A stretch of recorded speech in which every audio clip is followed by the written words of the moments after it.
Ito ang masakit na katotohanan. Panahon ni Duterte noong 2020 sa interview niya, natalamak ang ghost project sa DPWH. At yan ang rocket nila dyan sa DPWH. Meron pa siyang ilang taon para imbestigahan yung mga ghost project na yan. Natapos na lang ang termino ni Duterte, walang imbestigasyon na nangyari. Ang DPWH, ang pinaka-racket dyan is yung ghost project. So walang delivery ghost project. Marami yan. Karamihan yan, it's the regional director. Ipapalabas nila na may project ito, but wala.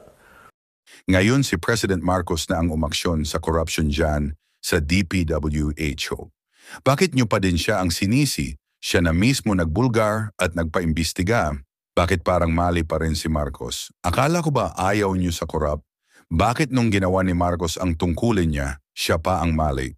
Yung vice president natin na walang inatupag kundi mag-travel? Hindi kayo galit? Daming issue sa Pilipinas, bakit ayaw niya magtrabaho? Tanong ko lang, travel na ba ang trabaho ng vice president ng bansa natin? Buti kung bawat travel niya may investor. Siya nakukuha, edi maganda sana kaso wala ginagastos lang niya ang tax ng taong bayan sa pagtra-travel.